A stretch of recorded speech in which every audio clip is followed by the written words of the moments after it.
നമസ്കാരം. നടനും അവതാരകനുമായ ഗോവിന്ദ് പത്മസൂര്യയുടെയും നടി ഗോപിക അനിലിന്റെയും വിവാഹത്തിൽ പങ്കെടുക്കാൻ നിരവധി താരപ്രമുഖരാണ് എത്തിയത്. വിവാഹ ആഘോഷങ്ങളുടെ വീഡിയോ എല്ലാം ഇതിനോടകം തന്നെ സോഷ്യൽ മീഡിയയിൽ വൈറലാണ്. ഇപ്പോഴിതാ ഗോവിന്ദ് പത്മസൂര്യയുടെ അടുത്ത സുഹൃത്തായ പേളി മണി സോഷ്യൽ മീഡിയയിൽ പങ്കുവച്ച പോസ്റ്റാണ് വൈറലാകുന്നത്. ഗോവിന്ദ് പത്മസൂര്യയ്ക്കും ഗോപികയ്ക്കുമൊപ്പമുള്ള ഒരു ചിത്രം ഇൻസ്റ്റാഗ്രാമിൽ പങ്കുവച്ചിരിക്കുകയാണ് പേളി.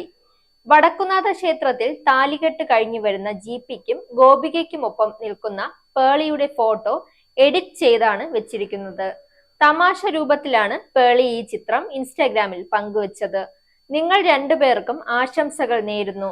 ഒരു കുഞ്ഞിനെ പ്രസവിച്ച് ആഴ്ചകൾക്കുള്ളിൽ തന്നെ നിങ്ങളുടെ വിവാഹത്തിൽ പങ്കെടുക്കാൻ കഴിഞ്ഞതിൽ ഏറെ സന്തോഷവതിയാണ് ഞാൻ. അതാണ് സൗഹൃദം. ഇത് ഫോട്ടോഷോപ്പ് ചിത്രമാണെന്ന് പലരും പറയും. സാരി ധരിക്കാൻ കഴിഞ്ഞില്ല, അതിന് നീ എന്നോട് ക്ഷമിക്കണം. പത്മസൂര്യയ്ക്കൊപ്പമുള്ള റോളർ കോസ്റ്റർ റൈഡിന് ഗോപിക തയ്യാറായിക്കോളൂ എന്നാണ് ചിത്രത്തിനൊപ്പം പേളി കുറിച്ചത്.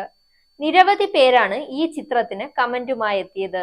മതി മതി, വേഗം തിരിച്ചു വാ, 2 കൊച്ചുങ്ങളെ ഹാൻഡിൽ ചെയ്യാൻ പാടാണ് എന്നാണ് ശ്രീനീഷ് ചിത്രത്തിന് താഴെ കുറിച്ച കമന്റ്. അതേസമയം ഗോവിന്ദ് പത്മസൂര്യയുടെയും നടി ഗോപിക അനിലിന്റെയും താലികെട്ടിന് മുന്നോടിയായുള്ള ചടങ്ങുകളുടെ ആഘോഷ വീഡിയോകളും സോഷ്യൽ മീഡിയയിൽ വലിയ രീതിയിൽ വൈറലായിരുന്നു. ഈ ആഘോഷ പരിപാടികളിലെല്ലാം നിരവധി താരങ്ങളും എത്തിയിരുന്നു. Zag news, Thiruvananthapuram. നേരിന്റെ വാർത്തകൾ നിങ്ങളുടെ വിരൽത്തുമ്പിൽ എത്താനായി സാഗ് ന്യൂസ് ചാനൽ സബ്സ്ക്രൈബ് ചെയ്തും ഷെയർ ചെയ്തും ഒരു ശരിയായ മാധ്യമ നിലപാടിനൊപ്പം നിൽക്കാൻ ഞങ്ങൾ നിങ്ങളെ ക്ഷണിക്കുന്നു.